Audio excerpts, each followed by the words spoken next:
महादेव्याः कक्षिरत्नम् शब्दजेतरात्मजम् श्रीराजचन्द्रमहं वन्दे तत्त्वलोचनदायकम् प्रभुतत्त्वलोचनदायकम्।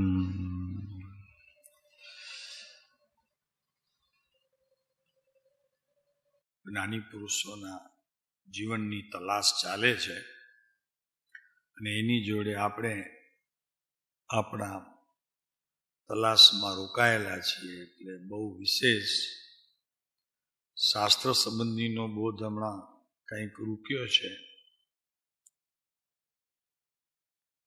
શું લાગે છે તમને? એવું નથી લાગતું ને કે શાસ્ત્ર સંબંધીના કંઈ બોધમાં હમણાં થોડીક મંદી આવી છે? એવું તો નથી.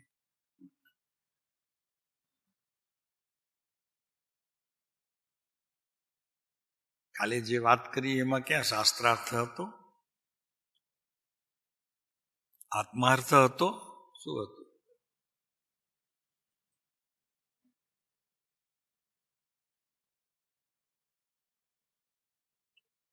આપણે જોઈ રહ્યા હતા ગઈકાલે, એનાથી આગલા દિવસમાં હાથનોંધ અભ્યંતર પરિણામમાં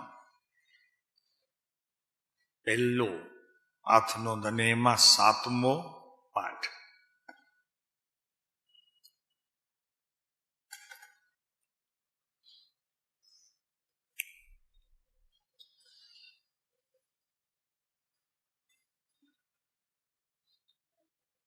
પ્રભુએ આમાં આપણને આત્મસાધના બતાવી છે અને એ આત્મસાધનનું રેફરન્સ આપણને 710 પેજ નંબર ઉપદેશ છાયામાંથી આપણે લીધું અને સીધા અહીંયા આવી ગયા કે ભાઈ આ આત્માની પ્રાપ્તિ શું શબ્દો છે? જો 720 એવી વાત હતી. ત્યાં આત્મા છે, અત્યંત પ્રગટ છે, કેમ કે સ્વસંવેદન પ્રગટ અનુભવમાં છે. અનુત્પન્ન અને અમલિન સ્વરૂપ હોવાથી આત્મા નિત્ય છે. ભ્રાંતિપણે પ્રભાવનો કરતા છે. ત્યાં આપણે રોક્યા હતા. આપણે એક જ લીટી ઉપરની અને અહીંયાના 10% નીચેના. બરોબર ને? વાત સાચી છે. સ્વસંવેદન પ્રગટ આત્મા અનુભવમાં છે. સ્વસંવેદન તો આત્મજ્ઞાન થયું કહેવાય. સ્વસંવેદન આત્માને ખરેખર જો એ મળતું હોય, જે જીવાત્માને, અનુભૂતિ કહેવાય.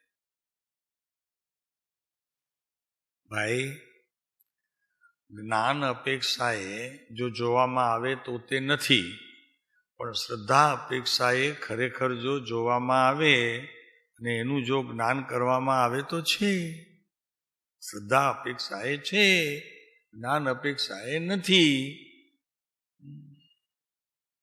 અને પરિણમનની અપેક્ષાએ છે, શ્રદ્ધારૂપ છે. એમ એ પરિણમનની અપેક્ષા એ શ્રદ્ધારૂપ છે. નહીતર તો આટલું બધું મને ભણતર શા કામનું? શાસ્ત્રોનો અભ્યાસ આટલું બધું શા કામનું? કાંઈ ખપનું ન રહે ને એવું થઈ જાય. ભરતભાઈ સમજાય છે ને? આટલું બધું ભણ્યા પછી પણ શ્રદ્ધા ગુણની સામાન્ય કચાશ પણ જો રહી જાય છે તો ભણ્યા શું?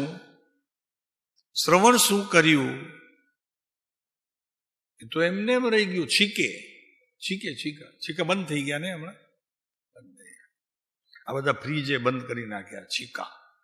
પેલા તો ફ્રૂટે છીકા ઉપર રાખે. કેલા પણ અમે દેશમાં હતા અહીંયા તો કેલા કાચા આવે થોડા, હમણાં તો ઓલા પાવડરથી પચાવે છે, પાણીથી પચાવે છે. કયું પાણી નાખે છે? ઓલું આમ ડૂબકી મારીને એને ઉતારે.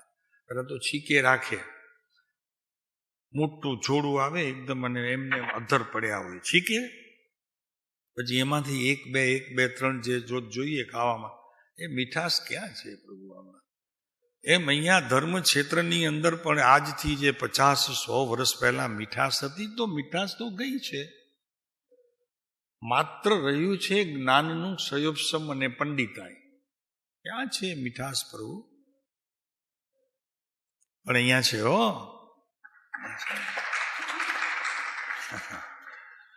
અહીંયા તો અમને તમે અનુભવો છો એનો અનુભવ અમને થાય છે, અમારો અનુભવ નહીં. તમે જે અનુભવો છો એનો અનુભવ અમને. બરોબર, ભૂલી ગયા તમે કહેતા નહીં ને? બરોબર છે.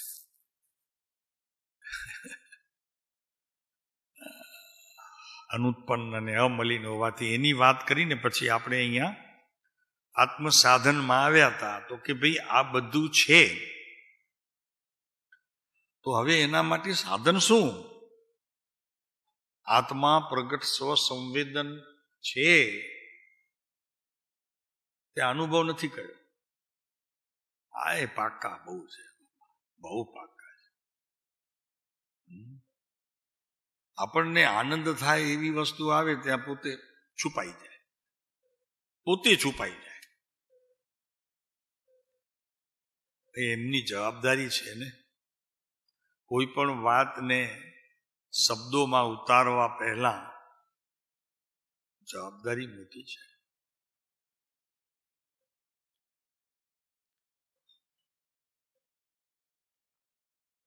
હું એક છું, હું એક છું દ્રવ્યથી આત્મસાધનમાં. એટલે શું એનો મતલબ એમ કે હું એક છું, એમાંથી કાલના પ્રવચનનો જન્મ થયો ને. હું એક છું, તો હું એક છું તો કેવો છું? એક છું પહેલા માનું તો હું સંસારના સર્વ પદાર્થોથી અસંગ છું. પછી હજી પહેલાનું કંઈ ન હોય અને પછી તરત બીજો બોલ લઈ લે કે અસંગ છું, સર્વ પ્રભાવથી મુક્ત છું. એને સાધન બતાવવામાં આવે છે ત્યાં એણે એવો અર્થ કર્યો કે આવો તો હું છું. જો અહીંયા વાત છે કે નહીં? ભરતભાઈ શું છે? એમ છે, પણ એમ છે નહીં. લોકો, શાસ્ત્રકારો ને પંડિતો આમાંથી આ અર્થ કાઢે. શું કાઢે? કે તું એક જ છો, તું બે પણે છો જ નહીં. બીજો કોઈ પદાર્થ વિશ્વમાં તારો હોઈ શકે નહીં. અશુદ્ધ પણ નહીં અને શુદ્ધ પણ નહીં. ના, એવું નથી. શુદ્ધ તો બતાવે છે, શુદ્ધ બતાવે છે. શબ્દો દ્વારા પંડિતો શુદ્ધને બતાવે છે. અને જ્યારે જ્ઞાનીઓ એમ કે છે કે તારું શુદ્ધપણું તું એક છો એનો સ્વીકાર તારા જ્ઞાનમાં સર્વાંગે, માત્ર સ્વીકાર નહીં પણ એનું પરિણમન રૂપ તે જો કર્યું હોય તો તું ખરેખર અસંગ છો. એક છો એની ના નહીં, તું એક છો એની ના નહીં, પણ અસંગ છે એમ કહેવા માટે હજી તારી યોગ્યતા નથી.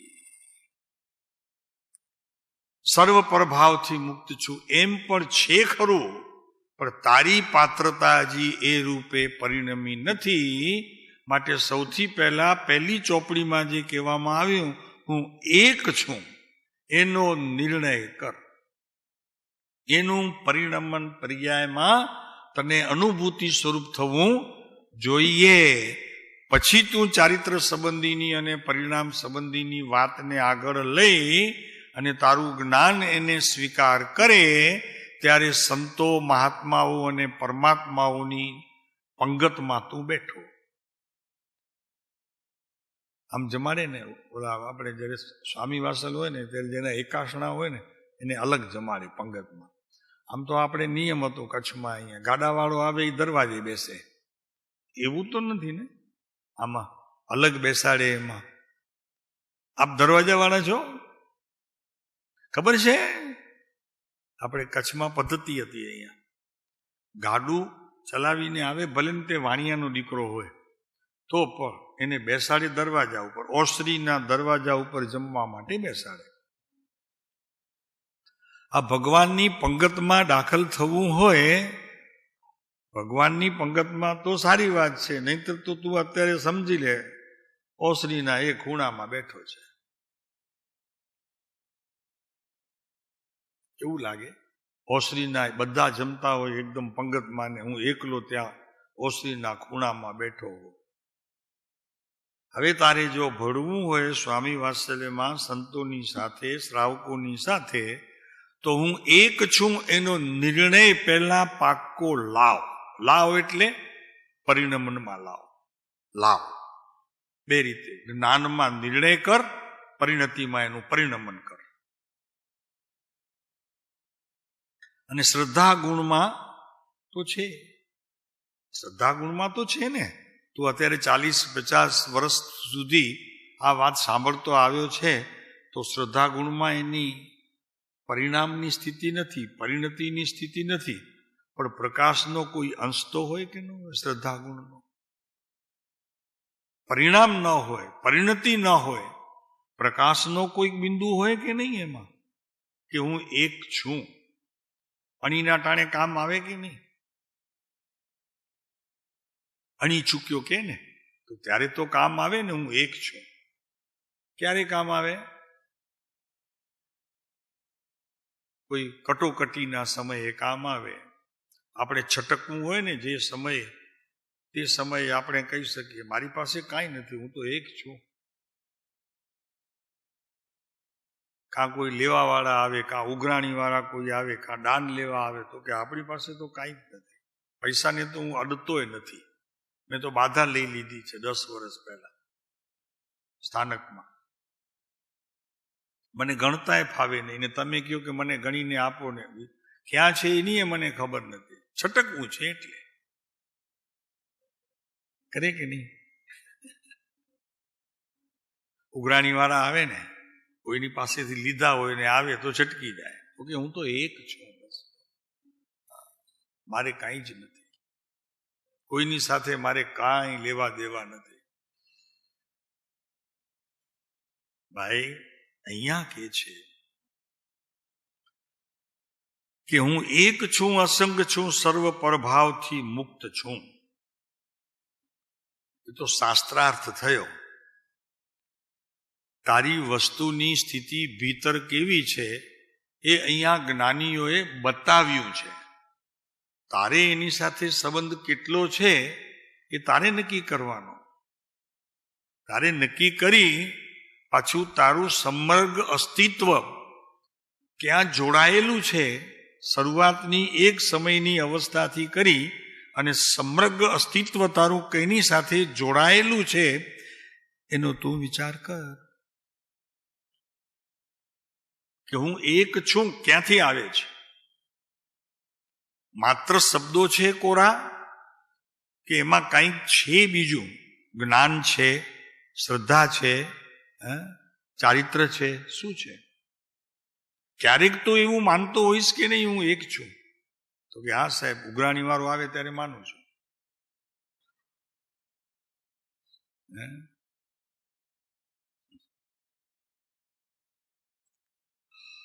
ભાઈ અહીંયા કૃપાળુદેવ આપણને કહે છે કે ધીરજથી, બહુ જ ધીરજથી આનું અનુસંધાન કરવાની ક્યારે પણ તૈયારી તે કરી હોય. આનું અનુસંધાન, હું એક છું એનું અનુસંધાન કોની સાથે? જ્ઞાન સાથે. શ્રદ્ધા ગુણમાં અંશે છે, રાખ એને હમણાં, પણ અત્યારે એક છું એમ જ્ઞાન સાથે તારું અસ્તિત્વ આ એકમાં છે, અને બાકી વિશ્વમાં તારું ક્યાંય પણ અસ્તિત્વ છે નહીં. તું માનો છો, તમે માનો છો, મિથ્યાત્વ છે, ખોટું છે, સદંતર ખોટું છે. તમારું અસ્તિત્વ તમને છોડીને બીજે ક્યાંય હોઈ શકે નહીં. અને કદાચ તમે માનતા હો એ તમારી માન્યતા છે જે મિથ્યાત્વ છે, ખોટું છે, સાવ ખોટું છે.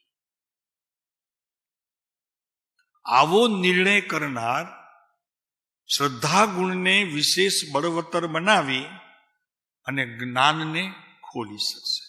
કે હું એક છું તો કેવી રીતે એક છું? તો કે એકલો આવ્યો છું ને એકલો જવાનો છું એ વાત સૌથી પહેલી લે. કે આવ્યો છું પણ એકલો, મારી જોડે કોઈ જ નહોતું. અને સારી એ જિંદગી દરમિયાન જો હું જન્મ્યો ત્યારે કોઈ નહોતું, તો અત્યારે મારી જોડે કોણ હોય? બરોબર છે. હા, એક વસ્તુ છે, કોઈ નથી અને તે તારા કર્યા છે એટલે કે માન્યા છે.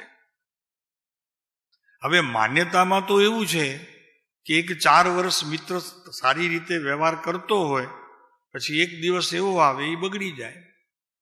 એમ દીકરા બગડે છે, બધું ભાગીદાર બગડે છે, તારી સાથે પાડોશી એ બગડે છે, માટે એ તારા હોઈ શકે નહીં. જે તારાથી છૂટા પડે એ તારા હોઈ શકે નહીં. નહીં સમજાવવાનું?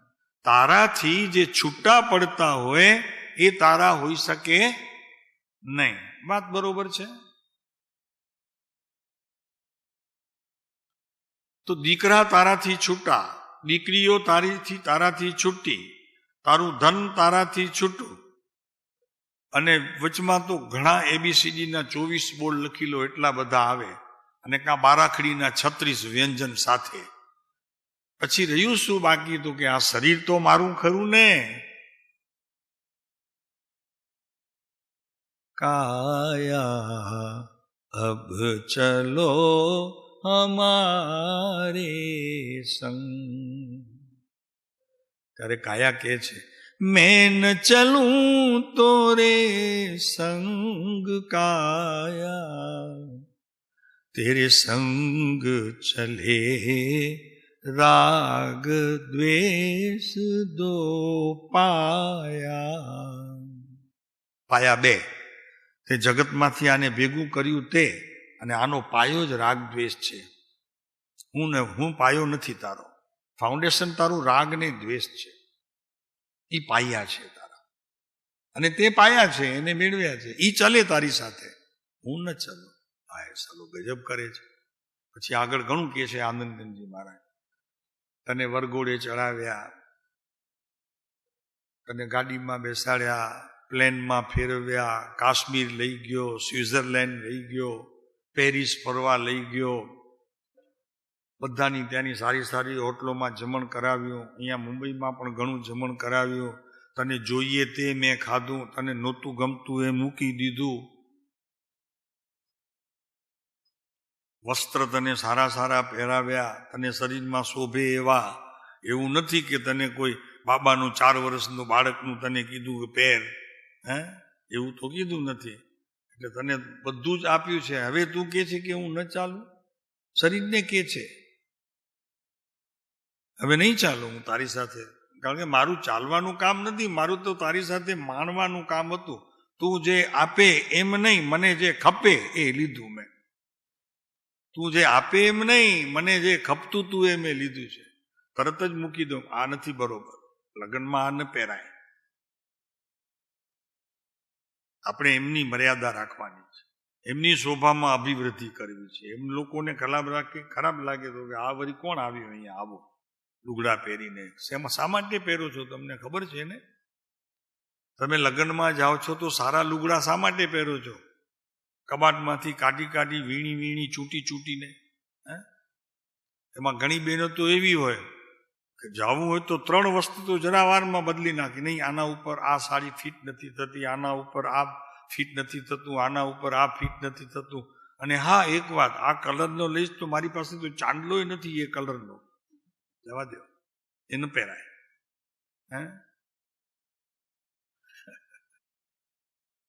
શું કહે છે પ્રભુ? તું શું કહે છે? તું કોને શણગારે છે? હું એક છું.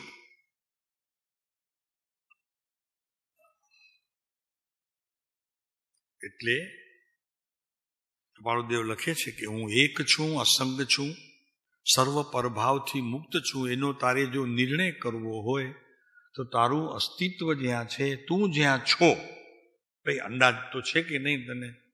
કારણ કે એમાં કોઈ પૂછીએ બધાને, અહીંયા તો મોટે ક્યાં છે આત્મા? અહીંયા આત્મા નથી, અહીંયા તો તારું હૃદય છે. પણ હૃદયમાં જે ધબકાર ચાલે છે એને માલ અને તેલ સપ્લાય કરવા વાળો આત્મા છે. બસ એને તેલ ઈ પૂરે છે. ટાંકીમાં તેલ છે, પેટ્રોલની ટાંકીમાં, ગાડીમાં, એ તો ટાંકી છે. પણ પછી જો નલી વાટે ન જાય મશીન એન્જિનમાં તો ગાડી ચાલે? તમે તો ચલાવો છો. અનંતકાળથી ચલાવો છો. શું બરાબર? પેટ્રોલ ભરો છો પેટમાં, અને ગાડી તમારી ચાલે છે. એટલે દેહ ચાલે છે. તો કે સાહેબ એ તો એનું બધું લઈ લે ને, જેને જેટલું જોઈએ તેટલું લે. તો કે તમારી જવાબદારી ના, મારી જવાબદારી એને પહોંચાડવાની એ નથી. મારું અસ્તિત્વ તો માત્ર જે છે તે છે, બસ એનો હું સ્વીકારું. આત્મા છું. જ્ઞાની થઈ ગયો, જ્ઞાની થઈ ગયો, જ્ઞાની. હું આત્મા છું એ બોલતા શીખ્યો, જ્ઞાની થઈ ગયો. અસંગ છું કેતા જ્ઞાની થઈ ગયો. ભાઈ તને કેટલાના સંગ છે, એક વખત શાંતિથી એક ખૂણામાં બેસીને ટોટલ તો માર, લખતો ખરો એક વખત, ખબર પડે તને. તને આત્મદર્શન છે એ દાવો કરનાર એક વખત બેસે તો ખબર પડે. અગર કહેતો હોય કે હું એક છું તો લખે પોતે તો ખબર પડે કે કેટલાની સાથે મારે સંગ છે અને ક્યાં ક્યાં હું અસંગ છું. એટલે અહીંયા કૃપાળુદેવ લખે છે, એનું કહેવાનો મતલબ એ છે કે ધીરજથી આત્માનું અનુસંધાન કર. તારું બધા ખોટા બોલશે વિશ્વમાં, બધા ખોટા બોલશે, તને છેતરશે. એક આત્મ પદાર્થ તારો એવો છે, તું નિરીક્ષણ કરે કે ન કરે પણ એ તો તરત જ તને જવાબ આપશે. પછી તું કરે તારી જવાબદારી છે, એ તો તરત જ છૂટો થઈ જાય છે. છૂટો છે તો છૂટો થઈ જાય છે. એક છે તો એક રહે છે. એવો કયો પુરુષ છે કે જેને કોઈ પણ પ્રવૃત્તિ કરતા પહેલા એના આત્માથી અવાજ નથી આવતો, ધ્વનિ નથી આવતો? એવો એક પુરુષ. અરે જીવ માત્ર, પ્રાણી માત્ર. આપણને તો બુદ્ધિ છે, મન છે, બધું છે. તમને ખ્યાલ નહીં હોય, સાપ જ્યારે કોઈ પણ પ્રાણી જ્યારે માંસાહાર છે ત્યારે એનો જે ભક્ષણ કરે છે તે સમયે પણ ભીતર રહેલું એનું આત્મ તત્વ તો એને ડંખે જ છે. પણ પ્રાણી છે એને મન અલ્પ છે, બુદ્ધિ છે જ નહીં, બુદ્ધિનો વિષય જ નથી. એટલે ભીતર ને ભીતર એને એટલું તો વેદન આત્મા ડંખ તો મારે છે, કારણ કે એનું કામ છે જણાવવાનું, જણાવે છે ગમે તે ભાવમાં. એનું કામ તો એ કરે જ છે. પછી તમારા સુધી એની વિગત પહોંચે છે એ તમારું જે રીતે તમને મળ્યું હોય શરીર. બાકી એકેન્દ્રીને પણ ખબર પડે છે કે કોઈક જીવને એ મારે છે, ખાય છે, ત્યારે એને ભીતર રહેલું પરમાત્મા તત્વ તો કેવળ જ્ઞાનથી જો પરિપૂર્ણ છે તો આ ભાવથી પરિપૂર્ણ કેમ ન? સમયસારની નિયમસારની 50મી ગાથા એમ કે છે, આ વાત કરે છે કે ત્યાં પણ તે જ સમયે એને કેવળ જ્ઞાન છે કે જે સમયે સિંહના ભવમાં મહાવીર સ્વામી માંસ ભક્ષણ કરે છે, ચારણ રુધિધારીઓ આવે છે, ત્યારે એને કહે છે કે ભાઈ તમને આ આહાર ન હોય, તમે કોણ છો? ભાવિ 24માં તીર્થંકર છો, વર્તમાન કાળના. તો સિંહના ભાવમાં તો ઠીક છે કે ભાઈ સિંહને તો હજી હોય. એમ અહીંયા એકેન્દ્રી, બેન્દ્રી, ત્રણેન્દ્રી, ચારેન્દ્રી, પંચેન્દ્રી જીવને પણ એની ભીતર રહેલું જ્ઞાન તો જાગ્રત છે. મહેન્દ્રભાઈ, જાગ્રત છે. એ પોતાનું કર્તવ્ય ત્યાં બજાવે છે. આપની શરીરની સ્થિતિ એટલે કે દેહની સ્થિતિ, પછી એકેન્દ્રીમાં પંચેન્દ્રી સુધી નિગોધ કે નરક, આ બધા ભાવ પહોંચતા હોય તો આ ભાવ કેમ ન પહોંચે? નિગોધનો જીવ પણ એક જીવ જ્યારે સિદ્ધ થાય છે ત્યારે અહીંયાથી એ પહોંચે છે, ગમે તે એમ નહીં. તે સમયે તેને શુભનો ઉદય હોય તે છૂટો થાય છે ત્યાંથી અને ત્રસપણામાં આવે છે. પ્રભુ ક્યાં સુધી તમે વિચાર તો કરો, આ માત્ર શું છે? પણ હું એક છું કહી દીધું, છૂટી ગયા. અરે એને માળા બનાવી દો તોય ન છૂટે, ગલામાં ફેરવી દો, આખા શરીરે ચીતરી દો, હું એક છું, હું એક છું, હું એક છું. હવે નીકળશે, 100-200 વર્ષ પછી આ બી આવી જશે. એવા ધતિંગ આવશે, આખા શરીરે છૂંદડા લગાવશે તમને, હું એક છું, હું એક છું, હું આત્મા છું, હું આત્મા છું. ત્યાં ધર્મ આવીને અટકી જશે. અત્યારે આમ તો અટકેલો જ છે, પણ જીવને ખટકતો નથી. આમે પણ સંતોની વાત જ્યારે લેવામાં આવે કે જે સંતો નગ્ન દિગંબર અવસ્થામાં મુનિપણે જંગલમાં વિચરે છે, એમને પૂછો પ્રભુ કે ચારિત્ર શું છે? તો પેલા બહિરંગ ચારિત્રની અંદર પરિપક્વતા થયા વિના ચારિત્રમાં પ્રવેશ કરવો અને સમયસારની કોઈ ગાથા લઈ કરી અને અંતરંગ સ્થિતિની વાત કરવી, એમાં ઘણો તફાવત તો ઘણો છે, ઘણો તફાવત છે. એક ટંક ઉપવાસી રહેવાતું નથી, એક ટંક છોડાતું નથી, એક ટંક. ક્યાંથી મુનિપદના ભાવ આવે? એ તો 2000 વર્ષ પહેલા લખાયેલા શાસ્ત્રો. અત્યારે માણસની સ્થિતિ 2 કલાક પછી જન્મનારો બદલી જાય છે. 10:30 જન્મનારો તમે એને 11 વાગે જન્મશો તો એની આખી કુંડલી બદલાઈ ગઈ હશે, એના આચાર વિચાર બધા બદલાઈ જાય. અડધા કલાકમાં તો એટલું આ સૃષ્ટિ તમને ફેરવી દે છે. અહીં કે છે કૃપાળુદેવ કે હું એક છું, પરભાવથી મુક્ત છું, અસંગ છું, તો ધીરજથી આત્માનું અનુસંધાન કરો. આત્માની સાથે એનું મેળવો, માત્ર શબ્દોની જોડે નહીં, વિકલ્પ જોડે નહીં, સંકલ્પ જોડે એને જોડવો. તો અનુસંધાન કરો. જ્ઞાન તમારું શું કે છે એ જવાબ માગો. અને અમે કહીએ છીએ આ શ્રવણની કાંઈ જરૂર નથી. તમે તમારા પોતાના અભ્યાસ દ્વારા એકાંતમાં બેસી અનુસંધાન કરો તો ઉત્તર તમારી પાસે છે જ. કાંઈ જરૂર નથી. કયો એવો જીવાત્મા છે મનુષ્યમાં કે જેને પોતાના આ વેપારની ખબર નથી, હું એક છું કે 2 છું કે 3 છું કે અનેક છું? સ્વીકાર નથી કરતો, જુદી વાત છે. અહીંયા અમે કીધું અનુસંધાન કર. અરે અનુસંધાન ન કરનારને પણ ખબર છે કે આમાંનું મારી પાસે કાંઈ જ નથી, કોઈ મૂડી નથી અહીંયાની. આ આખા વચનામૃતમાં છે ને, એમાં કેટલી મૂડી મારી પાસે છે એનો મને હિસાબ છે. કે જે જ્ઞાનીઓ પાસે મૂડી છે એમાંથી મારી પાસે કેટલી મૂડી છે? તો અહીંયા કહે છે કે ધીરજથી આત્માનું અનુસંધાન કરો.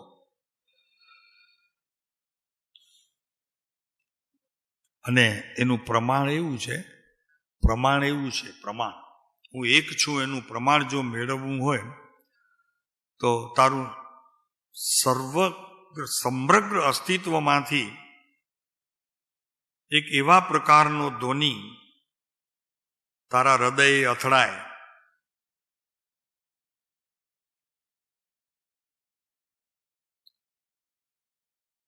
એક એવા પ્રકારનો ધ્વનિ તારા હૃદય અથડાય અને તને કાન દ્વારા શ્રવણ થાય, નાક દ્વારા પણ શ્રવણ થાય, આંખ દ્વારા પણ શ્રવણ થાય.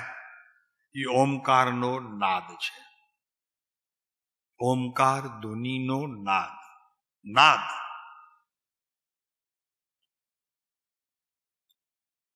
નાદ એટલે એનો સાર.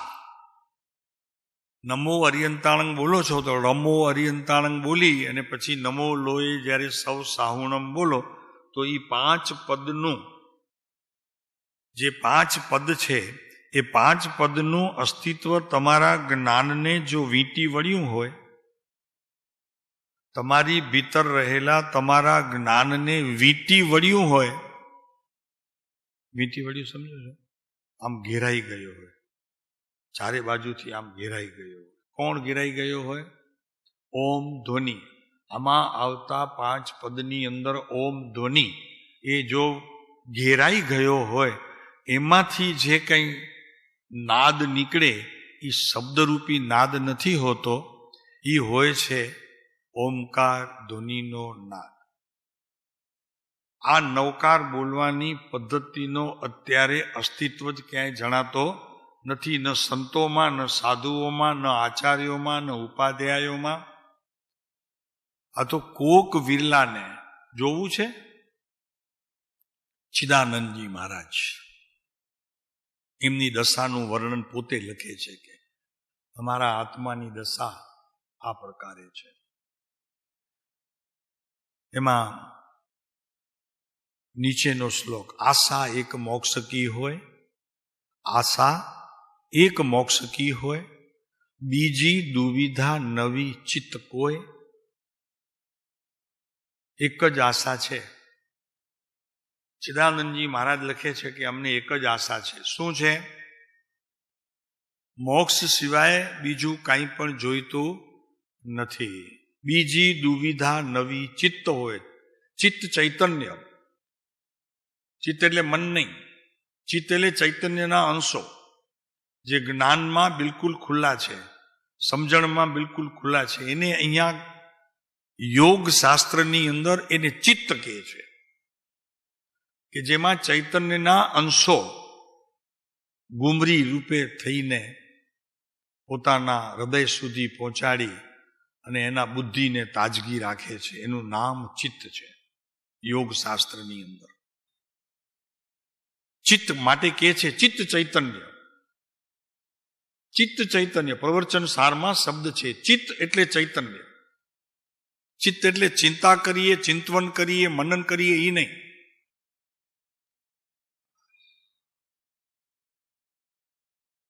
ઘણી વખત અમે કહીએ છીએ કે યોગ સાથે તમે જોડાઓ. જૈન દર્શનની પ્રત્યેક ક્રિયા કોઈ દેહથી થતી નથી અને દેહથી થતી ક્રિયાનું કોઈ પ્રમાણ નથી. જો ક્રિયા તે યોગના પ્રકારમાં દાખલ થઈ અને જો ક્રિયારૂપ થાય તો જ તે આત્મજ્ઞાન સુધી પહોંચે અને તેને જ આત્મજ્ઞાન થઈ શકે. દેહથી કરેલી ક્રિયા એક તો શરીર જળ, પાછું એમાં વિકલ્પોનો જન્મ, અને જ્ઞાન એમ કહે છે કે વિકલ્પની ભૂમિમાંથી મારો કદી જન્મ થાય નહીં. સમ્યક દર્શન કહે છે. આમ સમ્યક દર્શન કહે છે. કેટલી અદભુત વાતો છે ભાઈ. આ તો કોઈ એ ભાગશાળી છીએ આપણે, ભાગશાળી.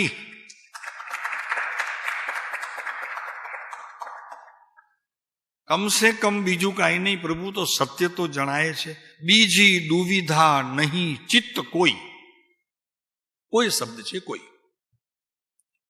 આના સિવાય અમારી ચિત્તમાં કોઈ પણ પ્રકારે નવા સંકલ્પનો, અને સંકલ્પ કરીને એ પૂરા ન થાય કાર્ય તો વિકલ્પનો જન્મ બિલકુલ નથી થતો. અમને એને વિકલ્પ સુધી પહોંચવા દેતા નથી. અને નહીંતર સંકલ્પની ઉત્પત્તિ કરતા પહેલા અમે વિચાર કરીને અમારા જ્ઞાનની સાથે ઐક્યપણું કરીએ છીએ કે જે ચિત્તની સાથે જોડાઈને અમારા લાભના કારણમાં આવે. આવી તો એમની ક્રિયા હોય છે. આ તો આ છે ને ચિદાનંદજી મહારાજ અમારા ગામના એક બાઈ સાથે એટલા બધા જોડાયેલા આંતરિકપણે આત્મા સાથે. એ તો પોતાનું કામ કરીને પણ ગયા, કારણ કે એમના ગુરુ ચિદાનંદજી હતા. પરમ કૃપાળુ દેવનો સહારો હતો. વચનામૃત એમનું હતું, અને વચનામૃતમાંથી જેટલા પત્રો ચિદાનંદજી મહારાજને તે સમયે હાથમાં આવેલા, એમાંથી આ ચૈતન્યને શોધીને એ અમારા ગામના જે એક બેન હતા તેને એ મોકલાવતા હતા. એમાંથી એમને આત્મજ્ઞાન થયું. આ તો આત્મજ્ઞાની હતા જ ચિદાનંદજી મહારાજ. આપણે ગયા હતા એ જગ્યા જોઈ આવ્યા છે જ્યાં એ બેન સાધના કરતા હતા. બરોબર છે. દેવપુર જે ચાલ્યા હશે તો એને ખબર હશે. એ બધાને ત્યાં એ જગ્યામાં બાપુ ચિત્ત ચૈતન્ય એટલે શું? બીજી દુવિધા નહીં ચિત્ત કોઈ. ધ્યાન જોગ જાણો તે જીવ. એને ધ્યાન છે. બીજા ભલે ને બિચારા ધ્યાનની શિબિરો કરીને ટાંટિયા તોડી નાખે, બેસીને શરીર દુખે પછી, અને પછી ઓલા ના પાડે, ઓલા હાડકા વાળા ડોક્ટર કોણ કહેવાય,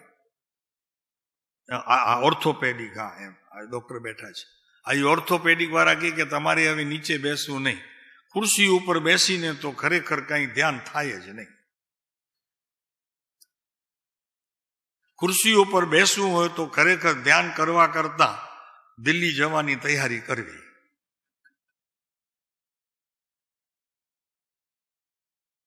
પેલા ગામમાં બેસવું સરપંચ પદે, અને પછી ધીરે ધીરે આગળ વધી એ ખુરશીની તપાસ કરી કે આપણને આમાં કઈ ખુરશી યોગ્ય છે. ત્યાં બધા લેબલ હોય, આ વાઇસ પ્રેસિડેન્ટ, આ પ્રેસિડેન્ટ, આ સેક્રેટરી, આ ટ્રેઝરર, આવા બધા હોય. અને આ ખાતું, આને આ ખાતું, આપણે ખાતું પસંદ કરી લેવું. તો કે સાહેબ નથી બેસાતું તો ધ્યાન જ ન કરવો, નહીં કરવાનું. બેટર છે એના કરતા બેસવા કરતા આંખ બંધ કરી સવાસનમાં સૂઈ જવાનું. બાકી ખુરશી ઉપર બેસીને તો કાંઈ જ નહીં કરવાનું. જરાક બેસી જવાનું આમ આરામમાં, એકદમ આપણને જે રીતે ફાવે એ રીતે, અને પછી રહે. બાકી ખુરશી તો નહીં જ, પીઠની તો બિલકુલ તૈયારી હોવી જોઈએ. આમ અગર પછી સુવા વખતે આમ. ભરતભાઈ સમજાય છે ને? આમ બેસશો ને, હું આમ તમારી જોડે બેસીને વાત કરતો તો કેવો લાગુ છું જુઓ તો કરે, એટલે આવી જશે. આમ તમે જોયા છે આવી રીતે કોઈને બેસતા પ્રવચન કરતો, અને જોયા હોય તો એનું એ પ્રવચન નથી, એ આરામ ફરમાવે છે. તમને કહે છે આરામ કરો, આત્મા મળી જશે, બહુ દોડાદોડ ન કરો. અમે આમ બેસીએ છીએ. સારા એ પ્રવચન કલાક હોય કે 1.5 કલાક હોય, અમે પીઠ નથી આપતા. તમારી સૂર્ય નાડી, ચંદ્ર નાડી, એને તમારા શું કહેવાય, તમારે એને મેરુ, કરોડરજ્જુ, એના ઉપર બહુ આધાર છે. કારણ કે આખી તમારી શરીરની જે સિસ્ટમ છે ને એ એના ઉપર ડિપેન્ડ કરે છે. જો કરોડ તૂટીને આમ આવે છે, કમર તૂટીને બસ પતી ગયું, તમારે ચાલવાનું ગયું. આખો આધાર તમારો એના ઉપર છે. એટલે અમે તમને કહીએ છીએ આ ખભેર ખેણું આપ્યું છે, ખુરશી ઉપર બેસતા નહીં. એના કરતાં બેટર છે કે થોડુંક સૂઈ જવાનું, એવી રીતે આમ, બસ એવી રીતે પ્રયત્ન કરજો. અને બેસવાનો પ્રયત્ન કરશો તો વધુ સારું. કદાચ ઘૂંટણ તમારા વરતા ન હોય તો એને લાંબા રાખી શકો, પણ પીઠને તો ટેકો આપવાની વાત જ નહીં કરતા. તો ધ્યાન જોગ જાણો તે જીવ, જે ભવ દુઃખથી ડરત સદૈવ. હંમેશા એ પોતાના ભવ ભ્રમણથી ડરતો રહે. એને અહીંયા આ યોગની ક્રિયા કાર્યકારી થાય, લાભનું કારણ થાય. કોઈ પણ યોગ, 8 પ્રકારે યોગ મુખ્ય કયા છે, પછી એના પેટાભેદ ઘણા છે. 8 પ્રકારે યોગ છે આમ તો, જે યોગ દ્રષ્ટિ સમુચયની અંદર હરિભદ્ર આચાર્ય કયા છે. અને એના પછી આપણે રોજ યશો વિજયજી મહારાજ એના ઉપર જે કળશ આપ્યું છે, શિવ સુખ કારણ ઉપદિશી યોગ તણી અણ દીઠી રે, તે ગુણ થૂણી જીનવરનો. આ જીનવરે ગ્રહણ કર્યું છે. તે ગુણ સુણી જીનવરનો, કરશું ધર્મની પીઠી રે. આટલું બધું ચોખ્ખું છે. આખું યોગ દ્રષ્ટિ સમુચય ગ્રંથ યોગ સાથે બિલકુલ જૈન દર્શનમાં યોગ ક્યાં સુધી કાર્ય કરે છે, યોગ જ આત્મદર્શનનું કારણ છે. કહીએ પછી કૃપાળુદેવની વાત કરીએ કે કૃપાળુદેવની જે આ સ્થિતિનું સર્જન થયું છે, કોઈ ધ્યાનમાં નહીં, યોગ ક્રિયામાં. આ વાત તો કરવી છે, એક શિબિર જ ગોઠવવી છે યોગ માટે આખી, કે યોગ ક્રિયા અને જૈન દર્શનનો કેટલો સંબંધ છે. જૈન દર્શન યોગની સાથે ક્યાં ક્યાં જોડાયેલો રહે છે, સતત એક સમયના ઉપયોગમાં. મોક્ષ સિવાયની સર્વ પ્રકારની આશા જેણે ત્યાગી છે અને સંસારના ભયંકર દુઃખથી નિરંતર જે કંપે છે, બોલો એવો કંપવા છે તમને? પૂછીએ આપણે કે આપણને એવું કંપવા થયું છે કદી, કે સંસાર સે ડર લગ રહા હૈ કભી? ભરતભાઈ શું કે છે જુઓ. આ પુણ્ય વિજયજી મહારાજ સાહેબ છે, પુણ્ય વિજય નામ, પછી ચિદાનંદજી પડ્યું, પહેલા પુણ્ય વિજયજી પાલિતાણા વિશેષ રહેતા હતા.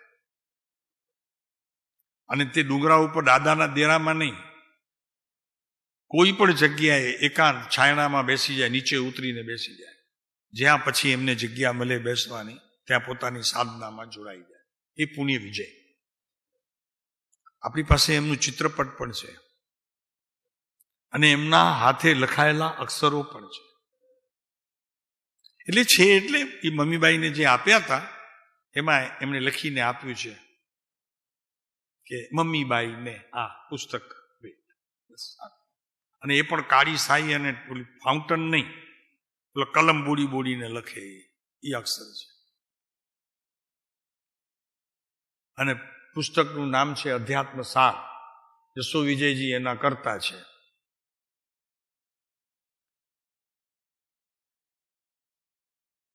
આટલું છે એ છે. હજી આપણી પાસે અક્ષર કાયમ છે. એમનું ફોટો બી છે. આપણે ચિદાનંદજી મહારાજ એટલે પુણ્ય વિજયનું છે. બધું થોડુંક રાખ્યું છે સંભાળીને. તો યોગ્ય જીવ આવે, પાત્ર જીવ આવે તો એને બતાવીએ છીએ, દર્શન કરાવીએ છીએ મહાપુરુષોના. સંસારના ભયંકર દુઃખથી નિરંતર જે કંપે છે એને આત્મસાધન કાર્યકારી થાય. કૃપાળુદેવે લખ્યા છે, પણ કોને થાય આ સાધન, કોને ઉપયોગી થાય તો એની વાત કરે છે કે જે સંસારના ભયંકર દુઃખથી નિરંતર, એમને દુઃખ હશે, ચિદાનંદજી મહારાજને દુઃખ હશે તો ભયંકર શબ્દ વાપરી દીધો છે. અરે ભાઈ, જોયું છે દુઃખની વ્યાખ્યા થોડી હોય કે જાજી, દુઃખ તો દુઃખ જ છે. અને એક વાત ખ્યાલ રાખો, અલ્પ દુઃખથી એની વિશેષતાનો જે લક્ષ્ય કરી શકે છે એ જ સંસારથી છૂટી શકે છે, બીજો નહીં. ભયંકર દુઃખથી જે નિરંતર કંપે છે તેવા આત્માને, આવો જે કોઈ આત્મા હોય વિશ્વમાં તેવાને, પછી શબ્દ છે જુઓ, ધ્યાન કરવા યોગ્ય જાણવો, બીજાને નહીં. બીજાને ધ્યાનની શિબિર કાંઈ કાર્યકારી થાય નહીં. જેને પોતાનો આ સંસાર દુઃખરૂપ લાગ્યો હોય એમ નહીં, ભયંકર દુઃખથી જે કંપતો હોય. એટલે એનો અર્થ શું ખબર છે? કે ક્યાંય સુખથી બેસી ન શકે, જ્યાં જાય ત્યાં ઉભડક બેઠો હોય. કાંઈ જ નથી, અત્યારે કાંઈ નથી, પણ અત્યારે પણ બેઠો હોય તો ભીતર એનો આત્મા કંપતો હોય અને એને અસર થતી હોય મન પર, બુદ્ધિ પર અને ખાસ તો ચિત્ત પર, કે જેમાં ચૈતન્યના અંશો છે, એની એને અસર થતી હોય. આવો ભયંકર આત્મા, આવો ભયંકર સંસાર એ આમ વિચાર કરે તો પણ એનાથી એ સહન ન થઈ શકે એવી સ્થિતિનું સર્જન થયા પછી જ ધ્યાનને મુખ્યતા આપે છે. એ જ જીવ ધ્યાનમાં બેસી અને કંઈક પ્રાપ્ત કરી શકે. કેમ કે વૈરાગ્યનું પ્રબળ વેગ હોય એને. જેમ નદીમાં પૂર આવે ને એમ વૈરાગ્યના પૂર આવે એને. ત્યારે આ ધ્યાનનો પ્રયોગ કાર્યકારી થાય. છતાં અહીંયા પણ આપણે કરીએ છીએ એવું નથી બેસવા માટે તમને લોકોને કે ભાઈ આ એક પ્રયોગ છે કરો. એમ તો આપણે પણ 4-5 શિબિરો તો ધ્યાનની કરી લીધી, પણ આપણે ધ્યાનની સાથે એક બીજી પણ આપણે અહીંયા થોડુંક એવી રીતે બતાવીએ છીએ કે આત્માની આવી વાતો કરી અને જાગતા પણ રાખીએ છીએ. એટલે ઉપયોગ બહાર ન જાય, પોતાના આત્માની સાથે અનુસંધાન કરતો રહે. એટલા માટે આપણે વચમાં થોડુંક 1-2 લીટી બોલી દઈએ કે ભાઈ હવે આમ કરો, આમ કરો, બસ એટલું જ ખાલી.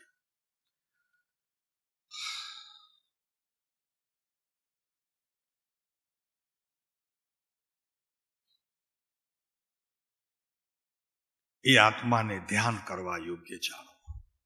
આવો. અચ્છા, તો ધીરજથી આત્માનું અનુસંધાન કરો. અને બીજી વાત, સત તમારું તમારી પાસે છે. કોઈ પણ ભવમાં તમારા સતે તમને છોડ્યું નથી. માટે ઉતાવળ શું છે?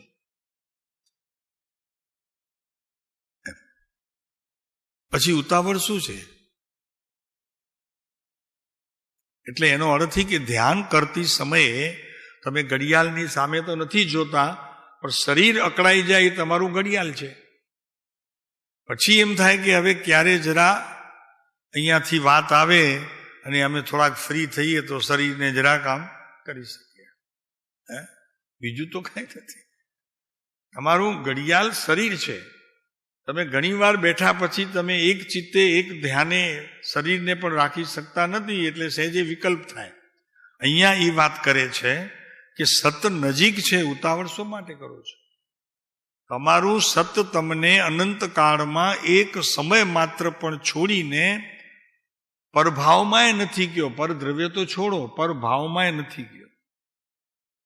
પરભાવમાં ગયો છે તો એને પોતાનું સત રાખીને તમને પરભાવમાં મોકલે છે, અને પછી જે પરભાવની તમે જે રમત રમો છો એને એ જોતો પણ નથી. એટલે એનો અર્થ કે એ દ્રષ્ટિએ કરતો નથી. ત્યાં તો ઘણા કે જ્ઞાતા દ્રષ્ટા ત્યાં હોય છે, ખોટી વાત છે. જ્ઞાતા દ્રષ્ટાપણું આત્મજ્ઞાન સિવાય કોઈ કરી શકે નહીં. બસ માત્ર પછી શબ્દો હોય છે કે બસ પછી હું જ્ઞાનમાં એટલો ઊંડો ઉતરી જાઉં છું, વિપස්සનામાં જાય, પછી ઓલા આપણા છે ને લાડલુ વાળા રાજસ્થાન પ્રેક્ષા ધ્યાનમાં જાય, કે બીજી ઘણી જગ્યાએ દુકાનો અત્યારે ધ્યાનની ચાલે છે. પણ ધ્યાનમાં જવા પહેલા 21 નંબરનો પત્ર ખ્યાલ રાખો. ચિદાનંદજી મહારાજની વાત ખ્યાલ. એવું કંપવા જ્યારે ઉઠે ને ત્યારે ધ્યાનમાં તું ઘરમાં બેસી જઈ. શિબિરની શું જરૂર છે તને? તને શું જરૂર છે શિબિરની? કંપવા ઉઠવો જોઈએ, ભીતર તને ડર લાગવું જોઈએ, અને આમ આખું શરીર ધ્રુજે. ત્યારે બેસી જા ને ભગવાન. તારો ભગવાનને ત્યારે બેસશે બરોબર તારી જોડે. આમ તો ભગવાન ક્યાંય વિકલ્પમાં વયો જતો હશે. તું બેઠો હોઈશ અહીંયા, ભગવાન ક્યાં ને ક્યાં ફરતો હશે. ઘણી વખત તો હોટલમાં જઈને જમીએ આવે. 2 દિવસ પહેલા વાનગી ખાધી હોય તો પાછું ત્યાં જાય, થમ્સઅપ પી આવે, અને પોતાને મનપસંદની જે કોઈ ચીજ ખાવાની હોય પીવાની હોય એ પી આવે. પાછો આવી જાય, પાછો અહીંયાથી કહેવામાં આવે. કહીએ છીએ ને અમે તો કે ચિંતવન રાખો, ઉપયોગ બહાર ન જાય, એની અમે અહીંયાથી સતત ચેતવણી આપતા રહીએ છીએ ને. આપણે જ્યારે શિબિર કરીએ છીએ, મૌન શિબિર હોય છે આપણી, તો કે સાહેબ હવે એ વયો ગયો, સારું કર્યું તમે કર્યું. અને ઘણા તો એમ કે અમને ડિસ્ટર્બ થાય છે, તમે વચમાં બોલો છો, અમારું ધ્યાન તૂટે છે. મેં કીધું ધ્યાન તૂટ્યું એટલે તો ખબર પડી, અમે કીધું એટલે તો ખબર કેમ પડે તમને? ત્યારે માથું ગંજવાડે આમ કે તમને ડિસ્ટર્બ. મેં કીધું તમને ડિસ્ટર્બ લાગ્યું ક્યારે? ધ્યાનથી છૂટ્યા ત્યારે કે ધ્યાનમાં હતા ત્યારે? છૂટ્યા ત્યારે તો કોઈ સવાલ નહોતો, પણ ધ્યાનમાં હતા ત્યારે જ તમે ડિસ્ટર્બમાં હતા, એટલે અમારી વાત તમે પકડી લીધી. ન તો ક્યાંથી સંભળાય? ધ્યાનમાં તો એકદમ ઊંડા ઉતરી જવાય. જો ને આ ઊંડા ઉતર્યા બધા જ્ઞાની અનુસંધાન કરવા માટે. સત નજીક છે, ઉતાવળ ન કરો પ્રભુ. આ ચારે બોલમાં ક્ષેત્ર અસંખ્યત નિજ અવગાન પ્રમાણ, કાળ અજર અમર શાશ્વત, સ્વપર્યાય પરિણમી સમયાત્મક, અને ભાવ કેવા છે તો કે શુદ્ધ ચૈતન્ય માત નિર્વિકલ્પ દ્રષ્ટા. આ 4 બોલની વાત સરખી ચાલે છે, બધી ભેગી ચાલે છે, કોઈ એકને પકડીને નહીં, ચારે ભેગા. દ્રવ્ય, ક્ષેત્ર, કાળ અને ભાવ, એની સંધિ જે રીતે છે, સાંકળ છે એની સાંકળ છે. એકલું ભાવ ચાલે તે સમયે ક્ષેત્ર જુદું હોય ન કામ આવે, તે સમયે કાળ જુદો હોય કામ ના આવે, એ જ કાળમાં હોય. અને તે સમયે તમારા ભાવ ક્યાંક બીજા રમતા હોય તો ન ચાલે. એટલે ચારેને ભેગા લઈ લેવા છે, દ્રવ્ય, ક્ષેત્ર, કાળ, ભાવ. માટે સત નજીક છે, ઉતાવળ શું છે? ઉતાવળ તને છે ઓફિસે જવાની. 10 વાગ્યાનો ટાઈમ ને 9 થી 10 બેઠો તો હવે જરાક નીકળવું છે, બેગ લઈને ફટાફટ અહીંયા ધ્યાન કરીને ફટાફટ પાછો નીકળી જાય ધ્યાન કરીને. એવી રીતે નથી કરતા ને. આ તમારું સમય જોતા નથી ને. ઓલું મૂકો છો તે આપણે ખેણું, ખબેર ખેણું. શાંતિ કરજો ભાઈ, ઉતાવળ નહીં કરતા. એને સમેટવાની ઉતાવળ નહીં કરતા. તો કે હવે સમય થઈ ગયો, પહેલા સમેટી લઈએ. ખીલીએ ટીંગાળવાની તો ના પાડી છે, ખીલીએ તો ટીંગાળવાનું. બીજા કપડા જોડે રાખવાની ના પાડી છે.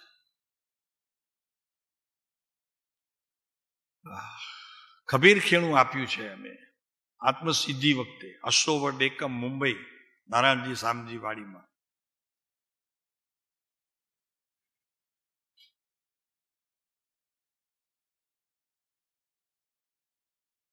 શોધાશે ક્રમથી. ઉતાવળ ન કરો, શોધાશે. સત તમારી નજીક જ છે, ક્યાંય ગયું નથી. અને જે તમે અસત રૂપે પણ જ્યારે જ્યારે પરિણમો છો ને, તો એમાં પણ સતના અંશો છે, તમારાથી પકડાતા નથી, જુદી વાત છે. પણ સતના અંશો તો તે સમયે છે અસતમાં પણ. ક્યાંય તમને છોડીને જાશે નહીં એની ગેરંટી આ પ્રભુ આપે છે કે નહીં જાય, ક્યારે તમને છોડીને નહીં જાય. તમારું સત, કૃપાળુદેવ કેટલું લખે છે, સત એક સમય પણ તારાથી દૂર નથી. ચિંતા ન કરો, તમારો આત્મા તમારી જોડે સતત બંધાયેલો છે. તો ઉતાવળ કંઈ નથી, ઉતાવળ ન કરો, અધીરા ન થાઓ. અને જે તમારે શોધ કરવી છે આત્માની, એ તો ક્રમમાં છે, ક્રમમાં છે. તો કે સાહેબ તો પછી એનાથી આગળ ક્રમમાં શું છે? આ ક્રમમાં છે એમ કહો છો, તો આગળ શું છે ક્રમમાં? જો ક્રમમાં બીજી કોઈ પણ વસ્તુ ચિંતવન રૂપ હોય તો એ ક્રમ તૂટ્યો ત્યારે જ. ક્રમમાં તો એક જ હોય, શોધવું છે બસ. નહીં સમજાણું ને? આ બધા ક્રમબદ્ધ પર્યાયની વાત કરે છે ને, ક્રમબદ્ધ પર્યાય. ક્રમબદ્ધ પર્યાયમાં જો બીજા પદાર્થો આવી અને તમને જણાય છે તો ક્રમબદ્ધ ત્યારે જ તૂટી ગયો. એ જ સમય ક્રમબદ્ધ રહ્યો જ નહીં. કેમ કે ક્રમબદ્ધને સંબંધ છે તમારા જ્ઞાનની ચાલ સાથે. જ્ઞાનની ચાલ હોય ને એની સાથે ક્રમબદ્ધને સંબંધ છે. એ ક્રમબદ્ધમાં બીજા કોઈ વિચારોનો પ્રવેશ થયો અને ચિત્ત બહાર ગયું તો ક્રમબદ્ધ તૂટ્યું, ફરી નવેસરથી ગોઠવું એને. એ ક્રમબદ્ધ પર્યાયની વાત આવે છે. કૃપાળુદેવ અહીંયા લખે છે, સ્વપર્યાય પરિણામી સમયાત્મક છું. એટલે સમયરૂપ છું, એક સમયરૂપ છું. એક સમયરૂપ છું એ પણ મારા ક્રમબદ્ધની અંદર ભેગી જ છે. એક સમય ભેગો છે, અનંત સમય ભેગો છે. કોઈ સમય અમારા સમજણની બહાર જતો નથી, અમારા જ્ઞાનની બહાર છે નહીં. કૃપાળુદેવ લખે છે એ સમયાત્મક છે. એટલે અમને અહીંયા મોજ છે, આ પંચમ કાળમાં પણ મોજ છે. એટલે તો કૃપાળુદેવ લખે છે, ક્યાં લખે છે? લખે છે 585. ક્યાંય ગમતું નથી એમ લખે છે કૃપાળુદેવ કે અમને ક્યાંય ગમતું નથી. યાદ આવી ગયું. 508. સ્થિતિ કેવી હોય છે? ન ગમવા પણ કેવી સ્થિતિમાં હોય છે? જુઓ, 447 પેજ નંબર છે. 447 પેજ નંબર ઉપરથી ત્રીજી લીટી વચમાં. ચિત્તની વ્યવસ્થા યથા યોગ્ય નહીં હોવાથી ઉદય પ્રારબ્ધ વિના બીજા સર્વ પ્રકારમાં અસંગપણું રાખવું યોગ્ય લાગે છે. કૃપાળુદેવ લખે છે ને, અહીંયા અસંગ છું. વાંચો આગળ. ચિત્તની વ્યવસ્થા યથા યોગ્ય નહીં હોવાથી ઉદય પ્રારબ્ધ વિના બીજા સર્વ પ્રકારમાં અસંગપણું રાખવું યોગ્ય લાગે છે. તે એટલે સુધી કે જેમનો ઓળખાણ પ્રસંગ છે તેવો પણ હાલ ભૂલી જાય તો સારું. કેમ કે સંગથી ઉપાધિ નિષ્કારણ વધ્યા કરે છે અને તેવી ઉપાધિ સહન કરવા યોગ્ય એવું હાલ મારું ચિત્ત. તમે એમ પૂછીએ કે તમે ધ્યાનની શિબિર ભળવા જાઓ છો ત્યારે અસંગપણું કેટલા અંશે? પરથી, કુટુંબથી, સમાજથી, ધંધાથી, ઘરથી, કેટલું અસંગપણું. અને ધ્યાનની પ્રક્રિયામાં બેસાય, અસંગપણું ભીતર હજી અસંગપણું સમજાય ને. ચિત્તની અંદર આ બધા વિચારો ચાલતા જ હોય, ખસ્યા ન હોય તો એ ધ્યાનની શુદ્ધિ જ કરવા પૂર્વેની કોઈ સ્થિતિ જ નહીં ને. ધ્યાન કરવા પૂર્વેની જે સ્થિતિ જોઈએ એવી તો ભૂમિ જ નહીં ને મારી. એ લખે છે કૃપાળુદેવ. અને તેવી ઉપાધિ સહન કરવા યોગ્ય એવું હાલ અમારું ચિત્ત નથી. બોલો, કૃપાળુદેવ લખે છે આ બધી ઉપાધિઓ અત્યારે સહન કરી શકે એવું અમારા આ ચિત્ત ચૈતન્યની સ્થિતિ નથી, એટલે સહન નથી કરી શકતો. અને છતાં ક્યારેક ક્યારેક જો આવે છે એ ઓળખાણનો પ્રસંગ કે આવે છે, બહુ ભારી લાગે છે. આપણે કદી અહીંયા આ ક્ષેત્રમાં કોઈ તમારો જૂનો મિત્ર કે કોઈ કુટુંબી સગા આવે ત્યારે તમારા ચિત્તની સ્થિતિ શું થાય છે? આ બંગલાવાળાને પૂછીએ, પેલા ઘરે તમે આવો અને કોઈકને આમંત્રણ આપી આવ્યા હો ને આવે તો તમારા ચિત્તની સ્થિતિ કરી તપાસી છે? કેટલા તમે બહાર વયા જાઓ છો જરી વારની, અને કેટલો સમય તમારો એ લઈ લે છે? કૃપાળુદેવ લખે છે એક જગ્યાએ, મોટે ભાગે આવા આશ્રમો એટલે નિવૃત્તિના ક્ષેત્રમાં રહેતા એવા કેટલાય જણો કેટલાય દિવસનું 1 કલાકના સંગથી પોતાની બધી ક્રિયા એ કાર્યને સોંપી દે છે. એટલે એનો અર્થ કે એ કાંઈ જ ખાલી થઈ જાય છે.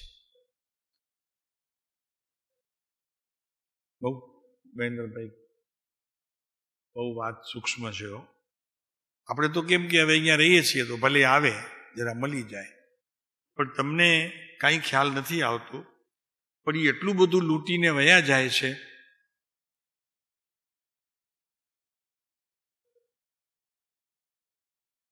કેટલી સજાગતા જોઈએ આત્મપ્રાપ્તિ માટે. આ નિવૃત્તિની ક્ષેત્રને પણ આપણે પ્રવૃત્તિમય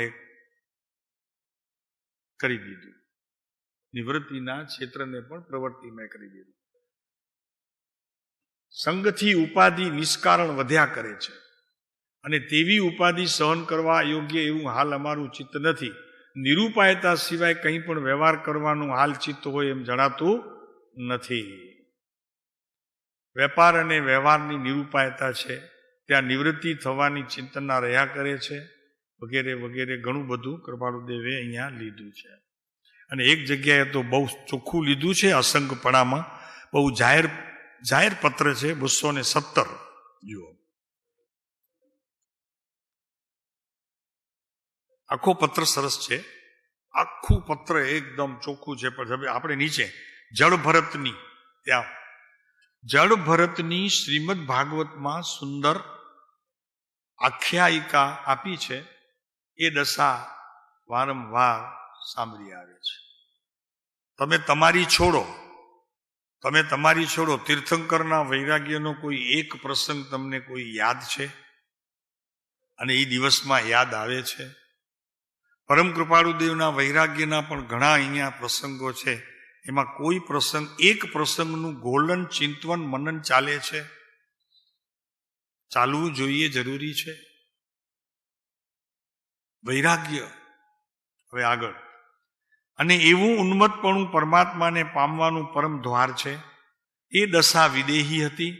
ભરતજીને હરણના સંગથી જન્મની વૃદ્ધિ થઈ હતી, અને તેથી જળ ભરતના ભવમાં અસંગ રહ્યા હતા. એવા કારણથી મને પણ અસંગતા બહુ સાંભળી આવે છે. આ કૃપાળુદેવ પોતાની વાત કરે છે. એવી અસંગતા આપણે ક્યારે પણ અનુભવમાં આવી છે?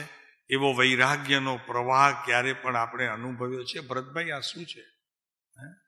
લોકો માત્ર ક્રિયા કરે છે, પણ એની બેકમાં જતા નથી કે હું જાઉં છું નિવૃત્તિના ક્ષેત્રમાં, પણ મારી પાસે મૂડી શું છે? નિવૃત્તિના ક્ષેત્રને માણવાની મારી પાસે શું મૂડી છે? અહીંયા લખે છે, અસંગતા બહુ સાંભળી આવે છે. કેટલીક વખત તો એવું થઈ જાય છે કે તે અસંગતા વિના પરમ દુઃખ થાય છે. આ પરમ કૃપાળુદેવ આપણા ગુરુ, એની આ વાત છે. એમને દુઃખ લાગે. એક સમય પણ અસંગતાનો ભાવ જો વયો જાય તો એમને દુઃખ લાગે છે. યમ અંતકાળે પ્રાણીને દુઃખદાયક નહીં લાગતો હોય, મરણથી પણ તે અસંગતા વિના પરમ દુઃખ થાય છે. યમને નહીં લાગતો હોય તો અમને તો સંગ દુઃખદાયક લાગે છે. મરણની વેદના કરતા પણ અમને સંગ જે છે એ વિશેષ દુઃખનું કારણ લાગે છે. આવી વૈરાગ્યની સ્થિતિ, એની મૂડી જેની પાસે હોય એ મારા પ્રભુનો ફોલોઅર્સ, બાકી નહીં. એ પ્રભુને ફોલો કરે છે. વૈરાગ્ય મૂળ. જો યમ અંતકાળે પ્રાણીને દુઃખદાયક નહીં લાગતો હોય, પણ અમને સંગ દુઃખદાયક લાગે છે. મરણ આવે અમારે કબૂલ છે, પણ સંગથી અમે એટલા ડરીએ છીએ. ને અત્યારે લોકોને સંગ નથી મળતો તો એમ થઈ જાય છે કે બસ આટલા જ જણા છો. કેમ? આત્મજ્ઞાન માટે સંખ્યા જોઈએ? નહીં. એક વાત છે, મહેન્દ્રભાઈ શું કહો છો? આત્મજ્ઞાન માટે સંખ્યા જોઈએ? તો હવે ત્યારે સાંભળી લો. હવે સાંભળી લો. મુનિ માટે છે શબ્દ. તો ધવલાની અંદર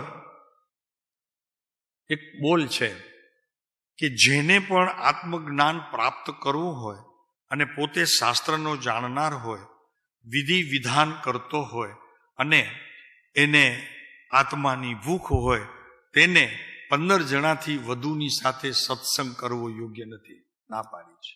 15 ની સંખ્યા. કેમ 15 આપી? પ્રમાદના 15 કારણોને ટાળવા માટે 15 ની સંખ્યા આપી. ત્યાં ધવલામાં 15 જણાથી ઉપર સત્સંગ કરાય નહીં.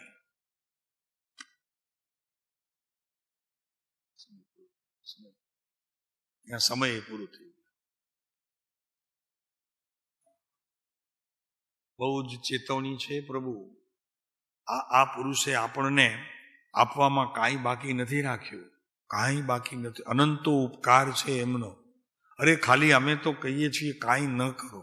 સારા એ દિવસ દરમિયાન એમના ઉપકારના બોજા તળે રહ્યા કરો ને તો એ કર્મ તો નહીં આવે સાલા. કારણ કે એમને એમ છે કે મારી પાસે ક્યાં જગ્યા છે, અહીંયાથી આ ના પાડી દેશે અને ઓલા કર્મને સમજશે ના જગ્યા જ નથી, ચાલો બીજાને શોધીએ, અહીંયા તો જગ્યા જ નથી.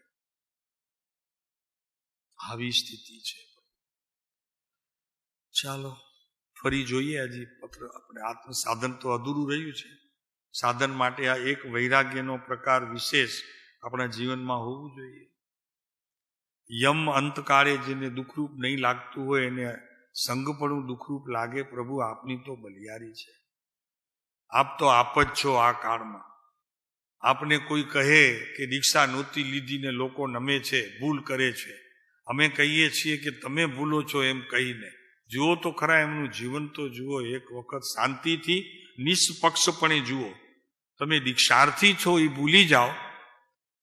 તમે માનવ છો એમ કરીને એક વખત ખાલી એમનું નિષ્પક્ષપણે ખાલી વાંચન તો કરો. પ્રભુ તમને ખ્યાલ આવશે કે આ પુરુષ કેટલો ઊંડાણથી આ વાત કરે છે અને ક્યાં જઈને અત્યારે બેઠો છે.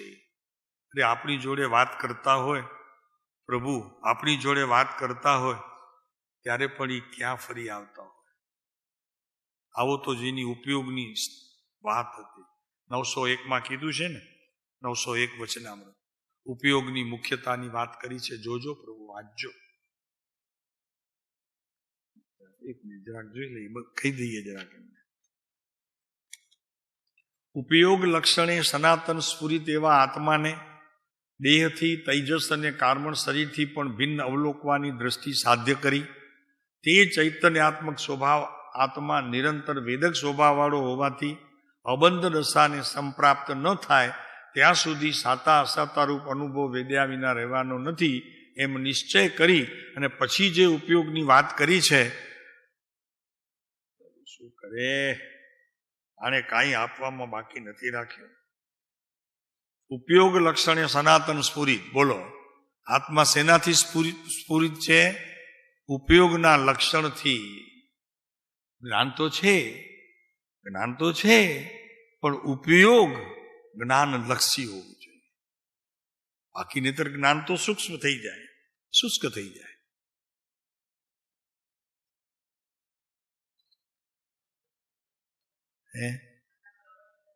બહુ સરસ છે. એટલે જ કહે છે કે ધ્રુવ સરળ નથી, શુદ્ધ નય એનું કારણ જો હોય તો ધ્રુવ સરળ છે, અન્યથા નથી. આવા બધા આમાં પ્રકાર આવ્યા છે. ધ્રુવ કારણ નથી, ધ્રુવ સરળ નથી નહીં, પણ ધ્રુવ કારણ નથી. ધ્રુવ કારણ નથી, શુદ્ધ નય કારણ છે. અને રાગ દ્વેષ તમારા અસ્તિત્વના જોરે જાય છે. એટલે શું? તમારું અસ્તિત્વ જે સમયે તમે સ્વીકારો છો, બીજાને બધાને જાકારો આપો છો, તમારા જ્ઞાનમાં એક એનો સ્વીકાર છે અસ્તિત્વનો, રાગ દ્વેષ ત્યારે નહીં હોય તમારા જીવનમાં. આટલી તો સહેલી વાત કરી કૃપાળુદેવે. એક એક બોલ છે, આના ઉપર બધા પ્રવચન થયા છે. ઉપયોગ ફરી અન્ય ભાવમાં પોતાપણું કરતું થતું નથી, એમ 336 નંબરના પત્રમાં કહ્યું છે. ઉપયોગની 366માં. અને સ્વાનુભવને નિર્વિકલ્પ કયો છે તે સ્થૂળ કથન છે. કેટલા બોલ સરસ છે. સ્વાનુભવને નિર્વિકલ્પ કયો છે તે સ્થૂળ કથન છે. હજી આ બધા 901 નંબરના પત્રમાં જ્યારે અહીંયા પ્રવચન થયું છે ત્યારે એમાં વિશેષ કરીને આ બધી વાતો આવે છે. ઉપાદાન છે તેને નિમિત્તની અપેક્ષા નથી, હોય એવું જરૂરી નથી. એટલે પછી કહેવામાં આવે છે સટખંડાગમનમાં છે, જુઓ સાંભળો, સટખંડા ગુરુ એને કેવું કે જે પોતા ઉપર ડિપેન્ડ કરાવે તે ગુરુ નહીં, તમારા આત્મા ઉપર જે ડિપેન્ડ કરાવે એનું નામ ગુરુ છે. પછી આગળ કીધું છે તો કે એવા ગુરુ કે જે પોતા ઉપર ડિપેન્ડ કરાવે છે એ તો શિષ્યને પાંગડા બનાવે છે. ભાઈ આ તો વિતરાગ માર્ગ છે. એ તો માહી પડ્યાવો મહાસુખ માણે. ભરતભાઈ, માહી પડ્યાવો મહાસુખ માણે. કેટલી કેટલી વાત છે. ગુરુ પોતા તરફ વલણ કરાવે તો એ શિષ્યને પાંગડો બનાવે છે. અને શિષ્ય ગુરુ એ છે કે પ્રત્યેક જીવાત્માને પોતાના આત્માની સ્મૃતિ આપ્યા કરે અને ત્યાં જ રહેવાનું, ત્યાં જ ઠેરવાનું, એના જ ઉપયોગની સાથે સતત રહેવાનું. એ ગુરુ વિશ્વમાં શ્રેષ્ઠ છે, એને જ ગુરુ કહેવાય. તો કે સાહેબ શરૂઆતમાં તો એમ ખરું કે નહીં? અરે શરૂઆત બગડી તો બધું બગડ્યું. શરૂઆત જ અહીંયાથી હોવી જોઈએ. ના પહેલા તો ગુરુ હોવા જોઈએ, ગુરુને આમ તે. હા બરોબર છે, વાત તારી સાચી છે, વ્યવહાર પૂરતી રાખ, પછી આગળ જવા માટે નહીં.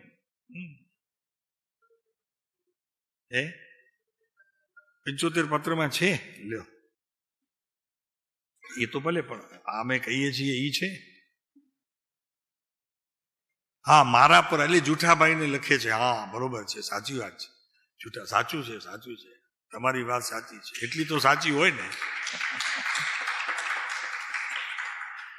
મારા પર શુદ્ધ રાગ સંભાવથી રાખો, વિશેષતા ન કરો. ધર્મ ધ્યાન અને વ્યવહાર બંને સાચવો.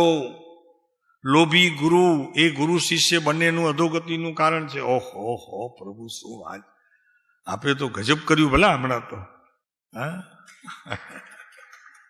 હું એક સંસારી છું, મને અલ્પ જ્ઞાન છે, શુદ્ધ ગુરુની તમને જરૂર છે. 22મું વર્ષ છે, સમ્યક દર્શન નથી થયું એટલી અધુરાશ પોતાની છે તો એકરાર કરે છે. શું આ પુરુષની પ્રમાણિકતા? પવિત્રતા સાથેની પ્રમાણિકતા, પવિત્રતા સાથેની પ્રમાણિકતા. અને એવી જ ગુરુદેવ પાસે હતી. એવી જ ગુરુદેવ કાનજી સ્વામી પણ એમ જ વાત કરતા. જે પણ પોતાથી ઉચ્ચ કક્ષુનો જીવ આવે ને એનું જાહેર સભામાં પ્રવચન કહી દે, અમારાથી આમની દશા ઊંચી. બેન માટે એક વખત કહી દીધું, સોગાણીજી માટે એક વખત કહી દીધું, કૃપાળુદેવ માટે એક વખત કહી દીધું કે આમના જેવો સયોક્ષમ તો અમારી પાસે નથી, એક વાત, પણ આ પંચમ કાળના અંત સુધી આના જેવો પુરુષ નહીં થાય, એમ કહી દીધું. જ્યારે શશીભાઈએ કહ્યું ને કે એમના માટે 2 શબ્દ કહ્યો, એ પહેલા દિવસે ને પછી 8-15 દિવસે બીજી વાત કરી, ત્યારે એમણે આ કીધું. પછી કે લોકો અમારી પર વાત કરે છે કે એ શ્રીમદને હાથ નથી જોડતા. છોડો કે હાથ પકડવાની વાતને જોડવાની. અમે જ્યારે તીર્થંકરપણે જે ભવમાં થવાના છીએ એ જ ભવમાં અમે દીક્ષા લઈશું અને અમે તીર્થંકર થઈશું. ત્યારે અમને જે ઊભું કરવામાં આવશે, અમારા ગુરુ અમને ઊભા કરશે, અમે નમો સિદ્ધેભ્ય એમ જ્યારે કહીશું ત્યારે આ પુરુષ ત્યાં હશે.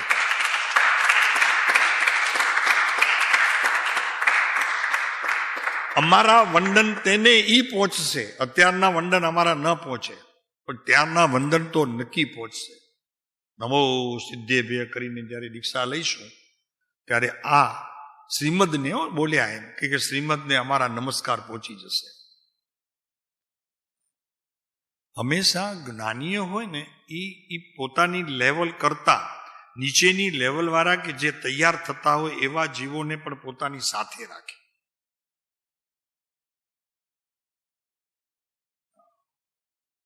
કેટલું સરસ છે.